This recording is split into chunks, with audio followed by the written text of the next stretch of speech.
ಕೇವಲ 3 ವರ್ಷಗಳಲ್ಲಿ ನೀವು 700%ಗೂ ಹೆಚ್ಚು ರಿಟರ್ನ್ಸ್ ಪಡೆಯೋದಕ್ಕೆ ಅವಕಾಶ ಇತ್ತು ಅಂತ ನಾನು ಹೇಳಿದ್ರೆ ಏನಂತೀರಾ? NSEನ ಅನ್ಲಿಸ್ಟೆಡ್ ಷೇರುಗಳಲ್ಲಿ ಆಗಿರೋದು ಇದೇ ಚಮತ್ಕಾರ. 2021ರಲ್ಲಿ ಸುಮಾರು 760 ರೂಪಾಯಿ ಇದ್ದ ಈ ಷೇರಿನ ಬೆಲೆ 2024ರ ನವೆಂಬರ್ ವೇಳೆಗೆ 6400 ರೂಪಾಯಿಗೆ ತಲುಪಿತು. ಅಂದ್ರೆ ಸರಿಸುಮಾರು 742%ಗೂ ಹೆಚ್ಚು ಏರಿಕೆ ಕಂಡಿದೆ. ಇದಾದ ನಂತರ NSE 4:1 ಅನುಪಾತದಲ್ಲಿ ಬೋನಸ್ ಷೇರುಗಳನ್ನು ಕೂಡ ನೀಡಿದೆ ಮತ್ತು ಈ ಕಳೆದ ವರ್ಷಗಳಲ್ಲಿ ಹಲವು ಬಾರಿ ಡಿವಿಡೆಂಡ್ ಅಂದ್ರೆ ಲಾಭಾಂಶವನ್ನು ಕೂಡ ಹಂಚಿದೆ. ಒಂದು ಕಂಪನಿ ಸ್ಟಾಕ್ ಎಕ್ಸ್ಚೇಂಜ್ ನಲ್ಲಿ ಲಿಸ್ಟ್ ಆಗೋಕ್ಕೂ ಮುಂಚೆಯೇ ಇಷ್ಟೊಂದು ದೊಡ್ಡ ಮಟ್ಟದ ಸಂಪತ್ತು ಸೃಷ್ಟಿಯಾಗಬಹುದು ಅನ್ನೋದಕ್ಕೆ ಇದೇ ಸಾಕ್ಷಿ. IPOಗಿಂತ ಮುಂಚೆಯೇ ಅತಿ ಹೆಚ್ಚು ಷೇರುದಾರರನ್ನು ಹೊಂದಿರುವ ಸಂಸ್ಥೆಗಳಲ್ಲಿ NSE ಕೂಡ ಒಂದು. ಇಲ್ಲಿ ಈಗಾಗಲೇ 1,72,000ಕ್ಕೂ ಹೆಚ್ಚು ಹೂಡಿಕೆದಾರರಿದ್ದಾರೆ ಮತ್ತು NSE IPO ಶೀಘ್ರದಲ್ಲೇ ಬರೋ ಸಾಧ್ಯತೆ ಕೂಡ ಇದೆ. ಹಾಗಿದ್ರೆ ಈ ವಿಡಿಯೋದಲ್ಲಿ ಏನಿರಲಿದೆ? ಈ ವಿಡಿಯೋದಲ್ಲಿ ನಾನು ಈ ಅನ್ಲಿಸ್ಟೆಡ್ ಷೇರುಗಳು ಅಂತ ಹೇಳಿದ್ರೆ ಏನು, ನೀವು NSE ಮತ್ತು ಇತರೆ ಕಂಪನಿಗಳ ಅನ್ಲಿಸ್ಟೆಡ್ ಷೇರುಗಳ ಮೇಲೆ ಹೇಗೆ ಹೂಡಿಕೆ ಮಾಡಬಹುದು, ಅವುಗಳನ್ನು ನೀವು ಹೇಗೆ ಖರೀದಿಸಬಹುದು, ಅವುಗಳಲ್ಲಿ ಹೂಡಿಕೆ ಮಾಡೋದ್ರಿಂದ ಆಗುವ ಲಾಭ ಮತ್ತು ನಷ್ಟಗಳು ಏನೇನು, ಇನ್ನು ಟ್ಯಾಕ್ಸೇಷನ್ ಅಂದ್ರೆ ತೆರಿಗೆ, ಲಾಕ್ ಇನ್, ರಿಸ್ಕ್ಗಳು, ಹೀಗೆ ಇನ್ ಡೀಟೇಲ್ ಆಗಿ ಇದೆಲ್ಲದರ ಬಗ್ಗೆ ನಾನು ಹೇಳ್ತೀನಿ. ಸೊ ಈ ವಿಡಿಯೋನ ಕಂಪ್ಲೀಟ್ ಆಗಿ ನೋಡಿ. ಹಾಯ್ ಹಲೋ ನಮಸ್ಕಾರ, ವೆಲ್ಕಮ್ ಟು ಬಾಸ್ವಾಲಾ. ನಾನು ಶೇಷಕೃಷ್ಣ ಭಟ್. ಬನ್ನಿ ಮೊದಲು ಬೇಸಿಕ್ಸ್ ನಿಂದಲೇ ಶುರು ಮಾಡೋಣ. ಹಾಗಿದ್ರೆ ಅನ್ಲಿಸ್ಟೆಡ್ ಷೇರುಗಳು ಅಂತ ಹೇಳಿದ್ರೆ ಏನು ನೋಡಿ. ಅನ್ಲಿಸ್ಟೆಡ್ ಷೇರುಗಳು ಇವುಗಳನ್ನ ಪ್ರೀ IPO ಷೇರುಗಳು ಅಂತಾನೂ ಕೂಡ ಕರೀತಾರೆ. ಅಂದ್ರೆ NSE ಅಥವಾ BSE ನಂತಹ ಸಾರ್ವಜನಿಕ ಷೇರು ಮಾರುಕಟ್ಟೆಗಳಲ್ಲಿ ವಹಿವಾಟು ನಡೆಸದ ಕಂಪನಿಗಳ ಷೇರುಗಳು ಅಂತ ನೋಡಿ. ಈ ಕಂಪನಿಗಳು ನಿಜವಾದವು, ಹಾಗೆಯೇ ಕಾರ್ಯನಿರ್ವಹಿಸ್ತಾ ಇರುತ್ತೆ ಮತ್ತು ಆದಾಯವನ್ನು ಕೂಡ ಗಳಿಸ್ತಾ ಇರುವಂತ ಉದ್ಯಮಗಳಾಗಿರ್ತವೆ. ಆದರೆ ಈ ಕಂಪನಿಗಳ ಷೇರುಗಳು ಷೇರು ಮಾರುಕಟ್ಟೆಯಲ್ಲಿ ವಹಿವಾಟು ನಡೆಸೋದಕ್ಕೆ ಲಭ್ಯ ಇರೋದಿಲ್ಲ, ಅಂದ್ರೆ ಶೇರ್ ಮಾರ್ಕೆಟ್ ಅಲ್ಲಿ ಲಿಸ್ಟ್ ಆಗಿರೋದಿಲ್ಲ. ಬದಲಾಗಿ ಈ ಷೇರುಗಳನ್ನ ಖಾಸಗಿ ವಹಿವಾಟುಗಳ ಮೂಲಕ ಅಥವಾ ವಿಶೇಷ ಪ್ಲಾಟ್ಫಾರ್ಮ್ಗಳ ಮೂಲಕ ಖರೀದಿಸಲಾಗುತ್ತೆ ಮತ್ತು ಮಾರಾಟ ಮಾಡಲಾಗುತ್ತೆ. ಇದನ್ನ ಓವರ್ ದಿ ಕೌಂಟರ್ ಮಾರ್ಕೆಟ್ ಅಥವಾ OTC ಅಂತ ಕೂಡ ಕರೆಯಲಾಗುತ್ತೆ. ಅಂದ್ರೆ ಇವು ಅನ್ಲಿಸ್ಟೆಡ್ ಷೇರುಗಳಾಗಿರ್ತವೆ. ಒಂದು ಎಕ್ಸಾಂಪಲ್ ಕೊಡಬೇಕು ಅಂತ ಹೇಳಿದ್ರೆ ನೋಡಿ, ಷೇರು ಮಾರುಕಟ್ಟೆಯಲ್ಲಿ ನೀವು ಕಂಪನಿಗಳ ಷೇರುಗಳನ್ನು ಪರ್ಚೇಸ್ ಮಾಡೋದಕ್ಕೆ ಅಥವಾ ಮಾರಾಟ ಮಾಡೋದಕ್ಕೆ ಆ ಕಂಪನಿಯ ಷೇರುಗಳು ಲಿಸ್ಟ್ ಆಗಿರಬೇಕಾಗತ್ತೆ. ಆದ್ರೆ ಸ್ಟಾಕ್ ಮಾರ್ಕೆಟ್ನಲ್ಲಿ ಲಿಸ್ಟ್ ಆಗೋದಕ್ಕೂ ಮುಂಚೆನೆ, ಅಂದ್ರೆ ಒಂದು ಕಂಪನಿಯು IPOಗೆ ಬರುವ ಮುಂಚೆಯೇ ಅದರ ಷೇರುಗಳು ಆಲ್ರೆಡಿ ಅಸ್ತಿತ್ವದಲ್ಲಿರ್ತವೆ. ಹೇಗೆ ನೋಡಿ, ಇವುಗಳನ್ನ ಮೊದಲೇ ಹೂಡಿಕೆ ಮಾಡಿದವರ ಹತ್ರ ಇರುತ್ತೆ, ಸಂಸ್ಥೆಗಳ ಹತ್ರ ಇರುತ್ತೆ, ಉದ್ಯೋಗಿಗಳು ಅಥವಾ ಕಾರ್ಯತಂತ್ರದ ಪಾಲುದಾರರು ಅಥವಾ ಸ್ಟ್ರಾಟಜಿಕ್ ಪಾರ್ಟ್ನರ್ಸ್ ಇರ್ತಾರಲ್ಲ ಅವರ ಬಳಿ ಇರುತ್ತೆ, ಅವರು ಇದನ್ನು ಹೊಂದಿರ್ತಾರೆ. ಅಂದ್ರೆ ಒಂದು ಕಂಪನಿಯ ಷೇರುಗಳು ಅಸ್ತಿತ್ವದಲ್ಲಿರುತ್ತೆ, ಆದ್ರೆ ಅದು ಲಿಸ್ಟ್ ಆಗಿರೋದಿಲ್ಲ. ಅಂತಹ ಷೇರುಗಳನ್ನ ಅನ್ಲಿಸ್ಟೆಡ್ ಷೇರುಗಳು ಅಂತ ಕರಿತೀವಿ. ಹಾಗಿದ್ರೆ ಈಗ ನೀವು ಕೇಳ್ಬೋದು, ಈ ಅನ್ಲಿಸ್ಟೆಡ್ ಷೇರುಗಳಿವೆ ಅಲ್ಲ, ಇವು ಎಲ್ಲಿಂದ ಬರ್ತವೆ ಅಂತ ನೋಡಿ. ಸಾಮಾನ್ಯವಾಗಿ ಅನ್ಲಿಸ್ಟೆಡ್ ಷೇರುಗಳು ಮಾರುಕಟ್ಟೆಗೆ ಬರುವುದು ಯಾವಾಗ ಅಂತ ಹೇಳಿದ್ರೆ, ಮೊದಲೇ ಹೂಡಿಕೆ ಮಾಡಿದವರು ಲಾಭ ಮಾಡಿಕೊಳ್ಳೋದಕ್ಕೆ ಬಯಸಿದಾಗ, ಅಂದ್ರೆ ಅರ್ಲಿ ಇನ್ವೆಸ್ಟರ್ಸ್ ಅಂತ ಹೇಳ್ತೀವಿ, ಅವರು ಲಾಭ ಮಾಡಿಕೊಳ್ಳೋದಕ್ಕೆ ಬಯಸಿದಾಗ. ಇನ್ನು ನೆಕ್ಸ್ಟ್ ಗಳನ್ನ ಪಡೆದ ಉದ್ಯೋಗಿಗಳು ಅವುಗಳನ್ನ ಮಾರಾಟ ಮಾಡಲು ಬಯಸಿದಾಗ. ಅಂದ್ರೆ ನಿಮ್ಗೆ ಗೊತ್ತಿರ್ಬೋದು, ಬಹಳಷ್ಟು ಜನರಿಗೆ ಈ ದೊಡ್ಡ ದೊಡ್ಡ ಕಂಪನಿಗಳು ಅಲ್ಲಿ ಕೆಲಸ ಮಾಡುವಂತ ಉದ್ಯೋಗಿಗಳಿಗೆ ESOPs ಅಂತೇಳಿ ಕಂಪನಿಯ ಷೇರುಗಳನ್ನ ಕೊಡ್ತವೆ. ಅದಿನ್ನೂ ಕೂಡ ಲಿಸ್ಟ್ ಆಗಿರೋದಿಲ್ಲ. ಆದ್ರೆ ಆ ಉದ್ಯೋಗಿಗಳು ಆ ಷೇರುಗಳನ್ನ ಮಾರಾಟ ಮಾಡಲಿಕ್ಕೆ ಬಯಸಿದಂತ ಸಂದರ್ಭದಲ್ಲಿ ಸೊ ಅನ್ಲಿಸ್ಟೆಡ್ ಷೇರುಗಳು ಮಾರಾಟಕ್ಕೆ ಬರ್ತವೆ. ಇನ್ನು ನೆಕ್ಸ್ಟ್ ಈಗಿರುವ ಷೇರುದಾರರಿಗೆ ಹಣದ ಅವಶ್ಯಕತೆ ಇದ್ದಾಗ ಈ ಅನ್ಲಿಸ್ಟೆಡ್ ಷೇರುಗಳು ಮಾರುಕಟ್ಟೆಗೆ ಲಗ್ಗೆ ಇಡ್ತವೆ. ಅದನ್ನ ಖರೀದಿಸೋದಕ್ಕೂ ಕೂಡ ಅವಕಾಶ ಸಿಗುತ್ತೆ. ಅಂದ್ರೆ ಇದು IPOಗಿಂತ ಮುಂಚೆ ನಡೆಯುತ್ತೆ ಮತ್ತು ಕೆಲವೊಮ್ಮೆ IPO ಯಾವಾಗ ಬರಬಹುದು ಅನ್ನೋದು ಖಚಿತವಿಲ್ಲದೆ ಇದ್ದಾಗಲೂ ಕೂಡ ಇದು ನಡೆಯುತ್ತೆ. ಫಾರ್ ಎಕ್ಸಾಂಪಲ್ ಹೇಳಬೇಕು ಅಂತ ಹೇಳಿದ್ರೆ NSE ವಿಷಯದಲ್ಲಿ ಆದ ಹಾಗೆ. ಹೌದು, ಅನ್ಲಿಸ್ಟೆಡ್ ಷೇರುಗಳು ಅಂತ ಹೇಳಿದ್ರೆ ಏನು, ಹೇಗೆ ಬರುತ್ತೆ ಅನ್ನೋದು ಗೊತ್ತಾಯ್ತು. ಈಗ ನೀವು ಕೇಳ್ಬೋದು, ಅನ್ಲಿಸ್ಟೆಡ್ ಷೇರುಗಳಲ್ಲಿ ಹೂಡಿಕೆ ಮಾಡೋದು ಹೇಗೆ ಅಂತ ನೀವು ಕೇಳ್ಬೋದು. ನೋಡಿ, ಅದನ್ನ ಈಗ 1 by 1 ನೋಡ್ತಾ ಹೋಗೋಣ. ಸೊ ಇದರಲ್ಲಿ ಮೊದಲನೇದು OTC ಅಥವಾ ಗ್ರೇ ಮಾರ್ಕೆಟ್. ಇದು ಹಳೆಯ ಪದ್ಧತಿ. ನೋಡಿ, ಇದು ಸಾಂಪ್ರದಾಯಿಕ ವಿಧಾನ. ಖರೀದಿದಾರರನ್ನು ಮತ್ತು ಮಾರಾಟಗಾರರನ್ನ ಒಂದುಗೂಡಿಸುವಂತ ಆಫ್ಲೈನ್ ಬ್ರೋಕರ್ಗಳ ನೆಟ್ವರ್ಕ್ ಇದಾಗಿದೆ. ಅಥವಾ ಇಲ್ಲಿ ಏನ್ ಮಾಡ್ತಾರೆ ಅಂತ ಹೇಳಿದ್ರೆ, ಬ್ರೋಕರ್ಗಳೇ ಸ್ವತಃ ಷೇರುಗಳನ್ನ ಖರೀದಿಸಿ ಹೆಚ್ಚಿನ ಬೆಲೆಗೆ ಮಾರಾಟ ಮಾಡ್ತಾರೆ. ಆದರೆ ಈ ವಿಧಾನದಲ್ಲಿ ಒಂದಷ್ಟು ಸಮಸ್ಯೆಗಳಿದಾವೆ. ಅದೇನೇನು ಅಂತ ಹೇಳಿ ನೋಡೋದಿದ್ರೆ ಬೆಲೆ ನಿರ್ಧಾರದಲ್ಲಿ ಪಾರದರ್ಶಕತೆ ಇಲ್ಲದೇ ಇರೋದು, ಎರಡನೇದಾಗಿ ಡಿಮ್ಯಾಟ್ ವರ್ಗಾವಣೆಯಲ್ಲಿ ವಿಳಂಬ ಅಥವಾ ವಿವಾದಗಳು ಉಂಟಾಗುವಂಥ ಸಾಧ್ಯತೆಗಳಿರ್ತವೆ. ಹಾಗೆಯೇ ನೆಕ್ಸ್ಟು ದಾಖಲೆಗಳು ಸರಿಯಾಗಿ ಇಲ್ಲದೇ ಇರುವಂಥ ಚಾನ್ಸಸ್ ಕೂಡ ಇಲ್ಲಿರುತ್ತೆ.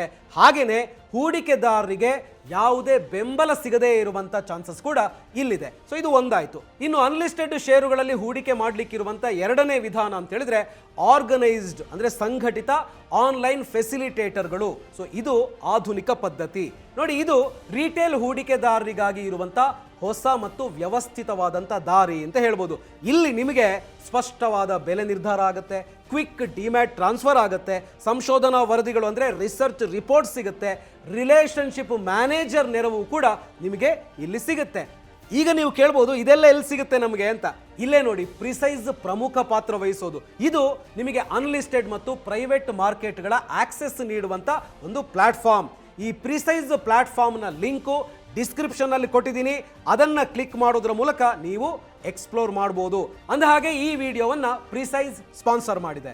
NSE ಇನ್ವೆಸ್ಟ್ಮೆಂಟ್ಗಳು ಪ್ರಿಸೈಸ್ ನಲ್ಲಿ ಹೇಗೆ ಕೆಲಸ ಮಾಡುತ್ತೆ ಅನ್ನೋದನ್ನ ನಾನು ಈ ವಿಡಿಯೋದಲ್ಲಿ ನಿಮಗೆ ಮುಂದೆ ತೋರಿಸ್ಕೊಡ್ತೀನಿ. ಆದ್ರೆ ಅದಕ್ಕೂ ಮೊದಲು ಜನ ಯಾಕೆ ಅನ್ಲಿಸ್ಟೆಡ್ ಷೇರುಗಳಲ್ಲಿ ಹೂಡಿಕೆ ಮಾಡ್ತಾರೆ ಅನ್ನೋದನ್ನ ನಾವು ನೋಡಬೇಕು.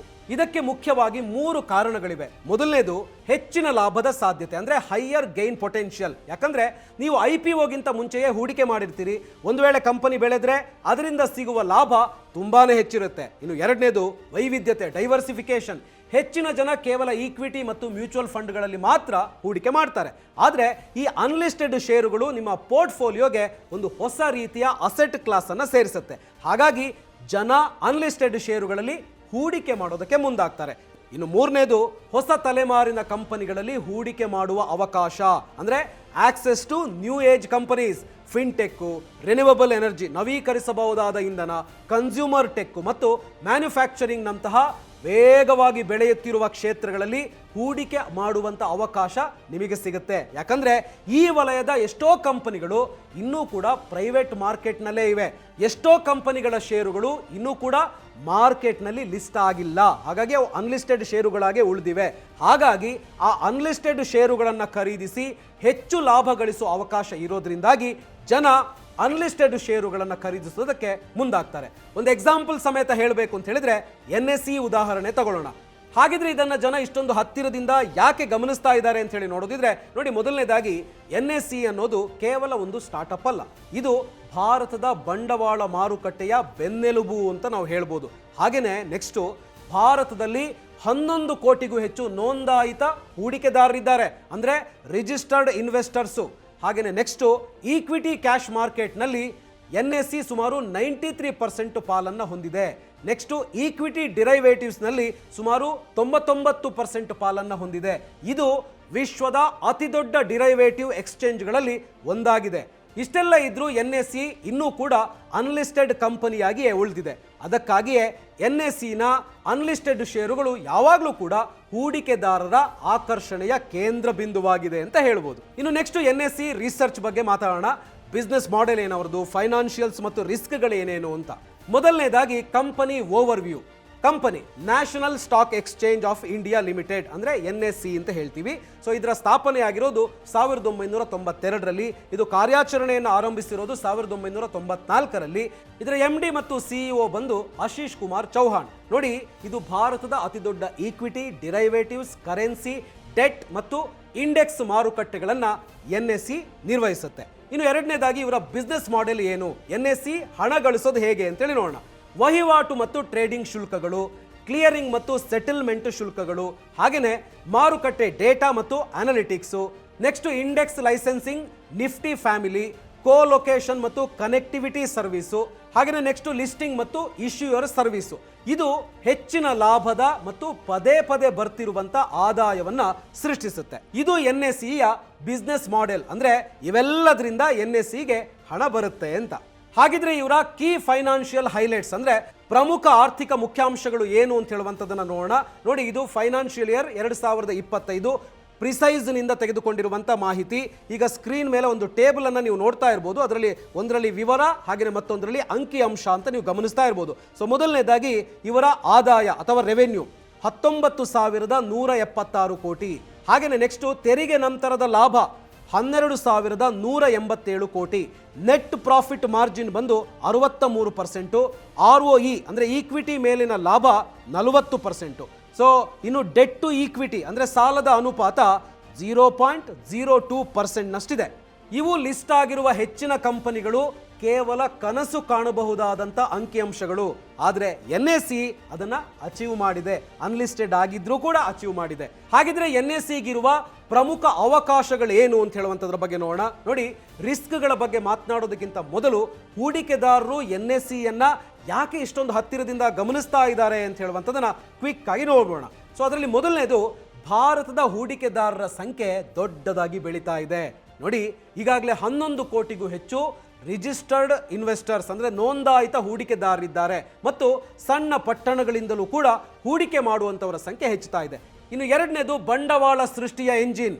ನೋಡಿ, ಕೇವಲ 2025ರ ಆರ್ಥಿಕ ವರ್ಷ ಒಂದರಲ್ಲೇ ಸುಮಾರು 1.69 ಲಕ್ಷ ಕೋಟಿ ಬಂಡವಾಳವನ್ನು ಸಂಗ್ರಹಿಸಿದ 242 IPOಗಳು ಬಂದಿವೆ. ಇವೆಲ್ಲವೂ ಕೂಡ NSE ಮೂಲಕನೇ ನಡೆದಿದೆ. ಇನ್ನು ಮೂರನೇದು, ರಚನಾತ್ಮಕ ಶಕ್ತಿ, ಸ್ಟ್ರಕ್ಚರಲ್ ಟೇಲ್ವಿಂಡ್ಸ್, ಡಿರೈವೇಟಿವ್ಸು, ETF್ಸು ಮತ್ತು ಇಂಡೆಕ್ಸ್ ಹೂಡಿಕೆಯಲ್ಲಿನ ಪ್ರಾಬಲ್ಯದಿಂದಾಗಿ ಪ್ರತಿ ವರ್ಷವೂ ವ್ಯವಹಾರದ ಪ್ರಮಾಣ ಅಂದರೆ ವಾಲ್ಯೂಮು ಬೆಳೀತಾನೇ ಇದೆ. ಇನ್ನು ನಾಲ್ಕನೇದು, ಜಾಗತಿಕ ವಿಸ್ತರಣೆ. NSEನ ಗಿಫ್ಟ್ ಸಿಟಿ ಎಕ್ಸ್ಚೇಂಜ್ ಮೂಲಕ ಭಾರತದಾಚೆಗೂ ಅಂತಾರಾಷ್ಟ್ರೀಯ ಆದಾಯ ಗಳಿಸುವಂಥ ಸಾಮರ್ಥ್ಯ ಇದಕ್ಕೆ ಬಂದಿದೆ. ಇನ್ನು ನೆಕ್ಸ್ಟು, ಅತ್ಯಂತ ಸುಲಭವಾಗಿ ವಿಸ್ತರಿಸಬಹುದಾದಂಥ ಮಾದರಿ. ನೋಡಿ, ಇದು ಅಸೆಟ್ ಲೈಟ್ ಉದ್ಯಮವಾಗಿದ್ದು ಸುಮಾರು 75% ಆಪರೇಟಿಂಗ್ ಮಾರ್ಜಿನ್ ಮತ್ತು 40%ನಷ್ಟು ROEಯನ್ನು ಹೊಂದಿದೆ.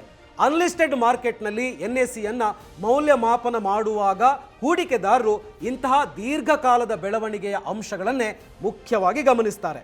ಹಾಗೆಯೇ NSE ಬಗ್ಗೆ ಇನ್ನೊಂದಷ್ಟು ವಿಚಾರಗಳನ್ನು ಹೇಳಬೇಕು ಅಂತ ಹೇಳಿದ್ರೆ, ಆರ್ಥಿಕ ಒಳಗೊಳ್ಳುವಿಕೆ, ಫೈನಾನ್ಷಿಯಲ್ ಇನ್ಕ್ಲೂಷನ್. ನೋಡಿ, ಮಹಾರಾಷ್ಟ್ರದ ಯಾವುದೋ ಒಂದು ಪುಟ್ಟ ಹಳ್ಳಿಯ 25 ವರ್ಷದ ಯುವಕ ಈಗ ಮುಂಬೈನ ಕೋಟ್ಯಾಧಿಪತಿ ಉದ್ಯಮಿಯಂತೆಯೇ ರಿಲಯನ್ಸು, TCS ಅಥವಾ HDFC ಷೇರುಗಳನ್ನು ಸುಲಭವಾಗಿ ಖರೀದಿಸಬಹುದು.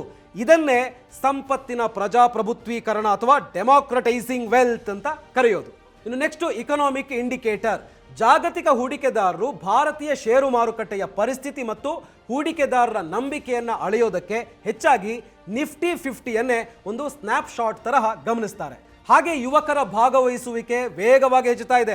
ಈಗ ಭಾರತದಲ್ಲಿ 12 ಕೋಟಿಗೂ ಹೆಚ್ಚು ಜನ ನೋಂದಾಯಿತ ಹೂಡಿಕೆದಾರರಿದ್ದಾರೆ. 2025ರ ಆರ್ಥಿಕ ವರ್ಷದಲ್ಲಿ ಸೇರ್ಪಡೆಯಾದ ಹೊಸ ಹೂಡಿಕೆದಾರರಲ್ಲಿ ಅರ್ಧಕ್ಕಿಂತ ಹೆಚ್ಚು ಮಂದಿ 30 ವರ್ಷದ ಒಳಗಿನವರು. ಅಷ್ಟೇ ಅಲ್ಲ, ಹೂಡಿಕೆದಾರರ ಪಟ್ಟಿಯಲ್ಲಿ 30 ವರ್ಷದೊಳಗಿನವರ ಪಾಲು ಅತಿ ದೊಡ್ಡದಾಗಲಿದೆ ಅಂತ ಹೇಳಿ ರಿಸರ್ಚ್ಗಳು ಹೇಳ್ತಾ ಇವೆ. ಹಾಗಿದ್ರೆ ನೀವು ಕೇಳ್ಬೋದು, ಇದರಲ್ಲಿ ರಿಸ್ಕ್ ಇಲ್ವಾ ಅಂತ. ರಿಸ್ಕ್ ಇದ್ದೇ ಇರುತ್ತೆ. ನೋಡಿ, ಪ್ರಮುಖ ರಿಸ್ಕ್ಗಳು ಏನೇನು? ಪ್ರಿಸೈಸ್ನಲ್ಲಿ ಸ್ವಾಕ್ ಅನಾಲಿಸಿಸ್ ಮಾಡಿದ್ದಾರೆ. ಸ್ವಾಕ್ ಅಂತ ಹೇಳಿದ್ರೆ strength, weakness, opportunity and challenges. So ಇದನ್ನೆಲ್ಲ ನೋಡಿದಾಗ ಯಾವ್ಯಾವ ಥರದ ರಿಸ್ಕ್ಗಳಿದಾವೆ ಅಂತ ಹೇಳುವಂಥದ್ದನ್ನು ಈಗ ನೋಡೋಣ. ಈಗ ಸ್ಕ್ರೀನ್ ಮೇಲೆ ನೀವು ನೋಡ್ಬೋದು, ವಹಿವಾಟಿನ ಮೇಲೆ ಪರಿಣಾಮ ಬೀರುವ ನಿಯಂತ್ರಕ ಬದಲಾವಣೆಗಳು ಅಂದರೆ ರೆಗ್ಯುಲೇಟರಿ ಚೇಂಜಸ್ಸು, ನೆಕ್ಸ್ಟು ಟ್ರೇಡಿಂಗ್ ಚಟುವಟಿಕೆಯ ಮೇಲಿನ ಅವಲಂಬನೆ, ನೆಕ್ಸ್ಟು ಡಿರೈವೇಟಿವ್ಸ್ಗಳಲ್ಲಿನ ಪಾಲಿಸಿ ಸಂಬಂಧಿತ ಬದಲಾವಣೆಗಳು, IPO ಸಮಯದ ಬಗ್ಗೆ ಅನಿಶ್ಚಿತತೆ, ಇವೆಲ್ಲವೂ ಕೂಡ ಒಂಥರ ರಿಸ್ಕ್ ಅಂತಲೇ ಹೇಳ್ಬೋದು. ಇಷ್ಟೇ ಅಲ್ಲ, ಇದರ ಜೊತೆಗೆ ಲಿಸ್ಟಿಂಗ್ ಆದ ನಂತರ 6 ತಿಂಗಳ ಲಾಕ್-ಇನ್. ನೋಡಿ, ಪ್ರೀ IPO ಷೇರುದಾರರು ಸಾಮಾನ್ಯವಾಗಿ 6 ತಿಂಗಳ ಕಾಲ ಲಾಕ್-ಇನ್ ಅವಧಿಯನ್ನ ಎದುರಿಸಬೇಕಾಗತ್ತೆ. ಸೊ ಲಾಕ್-ಇನ್ಗೆ ಸಂಬಂಧಿಸಿದ ಕೆಲವು ಸಮಸ್ಯೆಗಳನ್ನು ಬಗೆಹರಿಸೋದಕ್ಕೆ ಸೆಬಿ ಕೆಲವು ನಿಯಮಗಳನ್ನು ಪ್ರಸ್ತಾಪಿಸಿದೆ. ಆದರೆ ಇದು ಇನ್ನೂ ಕೂಡ ಬದಲಾಗ್ತಾನೆ ಇದೆ. ಇಷ್ಟು ವ್ಯಾಲ್ಯೂಯೇಷನ್ ಸವಾಲು ಅಂದರೆ ವ್ಯಾಲ್ಯೂಯೇಷನ್ ಚಾಲೆಂಜಸ್ಸು ಏನದು? ಹಣಕಾಸಿನ ಮಾಹಿತಿಯ ಲಭ್ಯತೆ ಸೀಮಿತವಾಗಿರೋದು, ಕಡಿಮೆ ಲಿಕ್ವಿಡಿಟಿ ಮತ್ತು ಮಾರುಕಟ್ಟೆಯಲ್ಲಿ ಭಾಗವಹಿಸುವವರ ಸಂಖ್ಯೆ ಕಡಿಮೆ ಇರೋದ್ರಿಂದ ವಿಶ್ಲೇಷಕರು ಷೇರುಗಳ ಮೌಲ್ಯ ನಿರ್ಣಯಿಸಲು ಅಂದಾಜುಗಳನ್ನು ಸಮಾನ ಕಂಪನಿಗಳ ಹೋಲಿಕೆ ಮತ್ತು ಭವಿಷ್ಯದ ಮುನ್ಸೂಚನೆಗಳ ಮೇಲೆ ಅವಲಂಬಿತರಾಗಬೇಕಾಗತ್ತೆ. ಇವುಗಳಲ್ಲಿ ದೊಡ್ಡ ಮಟ್ಟದ ವ್ಯತ್ಯಾಸಗಳಿರುವಂಥ ಸಾಧ್ಯತೆಗಳಿದಾವೆ. ಹಾಗೆಯೇ ನೆಕ್ಸ್ಟು, ಹೈಪ್ ನೋಡಿ ಹೂಡಿಕೆ ಮಾಡಬೇಡಿ. ನೋಡಿ, ಯಾರೋ ದೊಡ್ಡ ವ್ಯಕ್ತಿಯ ಹೆಸರು ಕೇಳಿ ಬಂತು ಎಂಬ ಒಂದೇ ಕಾರಣಕ್ಕೆ ಯಾವತ್ತೂ ಕೂಡ ಹೂಡಿಕೆ ಮಾಡಬೇಡಿ. ಯಾವಾಗಲೂ ಆ ವ್ಯವಹಾರ ಅಥವಾ ಬಿಸ್ನೆಸ್ ಅನ್ನ ಸರಿಯಾಗಿ ಅರ್ಥ ಮಾಡಿಕೊಂಡು ನಂತರ ಹೂಡಿಕೆ ಮಾಡಬೇಕಾ ಬೇಡವಾ ಅಂತ ಹೇಳುವಂಥದ್ದನ್ನು ನೀವು ಆ ನಿರ್ಧಾರವನ್ನು ತೆಗೆದುಕೊಳ್ಬೇಕಾಗತ್ತೆ. ಫೈನಲಿ, ಹೀಗೆ ನೀವು ಹೂಡಿಕೆ ಮಾಡುವ ಬಗ್ಗೆ ಯೋಚಿಸುವ ಮೊದಲೇ ಪ್ರಿಸೈಸ್ನಲ್ಲಿರುವ ರಿಸರ್ಚ್ ರಿಪೋರ್ಟ್ ಬಳಸಿ NSEನಂತಹ ಕಂಪನಿಯನ್ನು ಸರಿಯಾಗಿ ಅಧ್ಯಯನ ಮಾಡಬಹುದು. ನಂತರ ನೀವು ನಿಮಗೆ ಸೂಕ್ತವಾದುದನ್ನು ಖರೀದಿಸಬಹುದು. ಪ್ರಿಸೈಸ್ ಮೂಲಕ NSE ಹೂಡಿಕೆಯ ಪ್ರಯಾಣ. ನೋಡಿ NSE ಅನ್ನು ಆಯ್ಕೆ ಮಾಡಿ, ಆರ್ಡರ್ ಪ್ಲೇಸ್ ಮಾಡಿ, KYC ಪ್ಲಸ್ ಡಿಮ್ಯಾಟ್ ಮ್ಯಾಪಿಂಗ್ ಅನ್ನ ಪೂರ್ಣಗೊಳಿಸಿ. ಇಲ್ಲಿರುವ ಒಂದು ದೊಡ್ಡ ಅನುಕೂಲ ಏನು ಅಂತ ಹೇಳಿದ್ರೆ ಫಾಸ್ಟ್. ನೋಡಿ, ಹೆಚ್ಚಿನ ಸಂದರ್ಭಗಳಲ್ಲಿ ಪ್ರೊಸೆಸಿಂಗ್ ಆದ ನಂತರ ಕೇವಲ 24ರಿಂದ 48 ಗಂಟೆಗಳು ಅಂದರೆ ವರ್ಕಿಂಗ್ ಅವರ್ಸ್ ಒಳಗಾಗಿ ಷೇರುಗಳು ನಿಮ್ಮ ಡಿಮ್ಯಾಟ್ ಅಕೌಂಟಿಗೆ ಕ್ರೆಡಿಟ್ ಆಗುತ್ತೆ, ಜಮೆಯಾಗುತ್ತೆ. ಹಾಗೆ ನೆಕ್ಸ್ಟು ಲಿಕ್ವಿಡಿಟಿ ಸಪೋರ್ಟ್. ಏನದು? ಒಂದು ವೇಳೆ ನೀವು IPOಗಿಂತ ಮುಂಚೆಯೇ ನಿಮ್ಮ NSE ಷೇರುಗಳನ್ನು ಮಾರಾಟ ಮಾಡಬೇಕು ಅಂತ ಹೇಳಿ ನೀವೇನಾದರೂ ನಿರ್ಧರಿಸಿದ್ರೆ ಖರೀದಿದಾರರನ್ನು ಹುಡುಕೋದಿಕ್ಕೂ ಕೂಡ ಪ್ರಿಸೈಸು ನಿಮಗೆ ಸಹಾಯ ಮಾಡುತ್ತೆ. ಹಾಗಿದ್ರೆ ಇದಕ್ಕೆ ತೆರಿಗೆ ಇಲ್ವಾ ಅಂತ ನೀವು ಕೇಳ್ಬೋದು. ಅದರ ಬಗ್ಗೆ ಈಗ ನೋಡ್ತಾ ಹೋಗೋಣ, ಟ್ಯಾಕ್ಸೇಷನ್ ಹೇಗಿದೆ ಅಂತೇಳಿ. ನೋಡಿ, STCG ಅಂದರೆ ಅಲ್ಪಾವಧಿಯ ಬಂಡವಾಳ ಲಾಭ 24 ತಿಂಗಳ ಒಳಗೆ ಮಾರಾಟ ಮಾಡಿದರೆ ನಿಮ್ಮ ಇನ್ಕಮ್ ಟ್ಯಾಕ್ಸ್ ಸ್ಲ್ಯಾಬ್ ದರದಂತೆ ತೆರಿಗೆಯನ್ನು ವಿಧಿಸಲಾಗುತ್ತೆ. ನೆಕ್ಸ್ಟ್ LTCG ದೀರ್ಘಾವಧಿಯ ಬಂಡವಾಳ ಲಾಭ 24 ತಿಂಗಳಿಗಿಂತ ಹೆಚ್ಚು ಕಾಲ ಹೊಂದಿದ್ರೆ 12.5% ತೆರಿಗೆ ಬೀಳುತ್ತೆ. ಸೊ ಇಂಡೆಕ್ಸೇಷನ್ ಸೌಲಭ್ಯ ಇರೋದಿಲ್ಲ. ಇನ್ನು ಈ ಬಗ್ಗೆ ಇನ್ನೊಂದಷ್ಟು ವಿಚಾರಗಳನ್ನು ಹೇಳೋದಿದ್ರೆ NSEನ IPO ಈಗ ಹಿಂದೆಂದಿಗಿಂತಲೂ ಹತ್ತಿರವಿರುವಂತೆ ಕಾಣ್ತಾ ಇದೆ. ಸೆಬಿ ಅಧ್ಯಕ್ಷರು ಮತ್ತು NSEನ CEO ಅವರ ಇತ್ತೀಚಿನ ಹೇಳಿಕೆಗಳು ಈ ಪ್ರಕ್ರಿಯೆ ತುಂಬಾ ಬೇಗ ಮುಂದೆ ಸಾಗ್ತಾ ಇದೆ ಅಂತ ಹೇಳುವಂಥದ್ದನ್ನು ಸೂಚಿಸ್ತಾ ಇದೆ. ಈಗ ಇದು ಪ್ರಮುಖವಾಗಿ ಸೆಬಿಯಿಂದ NOC ಪಡೆಯುವ ಬಗ್ಗೆ ಆಗಿದೆ. ಇನ್ನು ಪ್ರೀ IPO ಮಾರ್ಕೆಟ್ನಲ್ಲಿ ನೀವು ಯಾವ ಬೆಲೆಗೆ ಷೇರು ಖರೀದಿಸ್ತೀರಿ ಅಂತ ಹೇಳೋದು ಬಹಳ ಮುಖ್ಯವಾಗುತ್ತೆ. ನೀವು ಸರಿಯಾದ ವ್ಯಾಲ್ಯೂಯೇಷನ್ನಲ್ಲಿ ಎಂಟ್ರಿ ಆದರೆ ಉತ್ತಮ ಲಾಭವನ್ನು ಪಡೆಯೋದಕ್ಕೆ ನಿಮಗೆ ನಿಜವಾದಂಥ ಅವಕಾಶ ಇರುತ್ತೆ. ಹಾಗೆಯೇ ಎರಡನೇದಾಗಿ ಹೈಪ್ ನೋಡಿ ಹೂಡಿಕೆ ಮಾಡಬೇಡಿ. ನೋಡಿ, ಹೂಡಿಕೆ ಮಾಡುವ ಬಗ್ಗೆ ನಿರ್ಧರಿಸುವ ಮೊದಲು ಪ್ರಿಸೈಸ್ ಪೋರ್ಟಲ್ನಲ್ಲಿರುವ ವಿವರವಾದ ರಿಸರ್ಚ್ ರಿಪೋರ್ಟನ್ನು ಓದಿ, ಕಂಪನಿಯ ಆರ್ಥಿಕ ಪರಿಸ್ಥಿತಿ ಅಂದರೆ ಫೈನಾನ್ಷಿಯಲ್ಸ್ ಮತ್ತು ಯೋಜನೆಗಳು ಏನಂತಿವೆ ಎಂಬುದನ್ನು ಅರ್ಥ ಮಾಡ್ಕೊಳ್ಳಿ. ಹಾಗೆಯೇ ನೀವು ಕೂಡ ಒಂದಷ್ಟು ರಿಸರ್ಚ್ ಮಾಡಿ. ಅಥವಾ ಆದರೆ ನೆನಪಿಡಿ, ಅನ್ಲಿಸ್ಟೆಡ್ ಹೂಡಿಕೆ ಅನ್ನೋದು ಒಂದು ದೀರ್ಘಕಾಲದ ಆಟ. ನಿಮಗೆ ತಾಳ್ಮೆ ಇದ್ದರೆ ಮಾತ್ರ ಹೂಡಿಕೆ ಮಾಡಿ. ಇದು ತಕ್ಷಣದ ಅಥವಾ ಬೇಗ ಲಾಭವನ್ನು ನಿರೀಕ್ಷಿಸುವವರಿಗೆ ಖಂಡಿತವಾಗ್ಲೂ ಅಲ್ಲ. ಸೊ ಈಗಾಗಲೇ ನಾನು ಅನ್ಲಿಸ್ಟೆಡ್ ಷೇರುಗಳು ಅಂದರೆ ಏನು ಅನ್ನೋದ್ರ ಬಗ್ಗೆ, ಹೂಡಿಕೆದಾರರು NSEಯನ್ನು ಯಾಕೆ ಇಷ್ಟೊಂದು ಹತ್ತಿರದಿಂದ ಗಮನಿಸ್ತಾರೆ ಅಂತ ಹೇಳೋದ್ರ ಬಗ್ಗೆ ಹೇಳಿದ್ದೀನಿ. ಹಾಗೆಯೇ ಇದರಲ್ಲಿರುವಂಥ ಲಾಭಗಳೇನು, ಜೊತೆಗೆ ರಿಸ್ಕ್ಗಳು ಏನೇನಿದೆ ಅಂತ ಹೇಳೋದನ್ನು ಹೇಳಿದ್ದೀನಿ. ಲಾಕ್ ಇನ್ಗಳು ಮತ್ತು ಟ್ಯಾಕ್ಸೇಷನ್ ಬಗ್ಗೆ ಎಲ್ಲ ಹೇಳಿದ್ದೀನಿ. ಇವೆಲ್ಲವನ್ನ ಅರ್ಥ ಮಾಡಿಕೊಂಡ ಮೇಲೆ ನೀವು ಇನ್ನೂ ಕೂಡ NSE ತರಹದ ಅನ್ಲಿಸ್ಟೆಡ್ ಷೇರುಗಳ ಬಗ್ಗೆ ತಿಳಿದುಕೊಳ್ಳೋದಕ್ಕೆ ಬಯಸಿದ್ರೆ ನೀವು ಪ್ರಿಸೈಸ್ ಅನ್ನ ಚೆಕ್ ಮಾಡಬಹುದು. ನೋಡಿ, ಇದರ ಲಿಂಕ್ ಅನ್ನ, ಪ್ರಿಸೈಸ್ ಪ್ಲಾಟ್ಫಾರ್ಮ್ನ ಲಿಂಕನ್ನು ಡಿಸ್ಕ್ರಿಪ್ಷನಲ್ಲಿ ಕೊಟ್ಟಿದ್ದೀನಿ. ಅದನ್ನು ಕ್ಲಿಕ್ ಮಾಡೋದ್ರ ಮೂಲಕ ನೀವು ಎಕ್ಸ್ಪ್ಲೋರ್ ಮಾಡಿ. ಇನ್ನೂ ಕೂಡ ನಿಮಗೆ ಏನಾದರೂ ಪ್ರಶ್ನೆಗಳಿದ್ರೆ ಅವನ್ನು ಕಾಮೆಂಟ್ ಸೆಕ್ಷನ್ನಲ್ಲಿ ತಿಳಿಸಿ.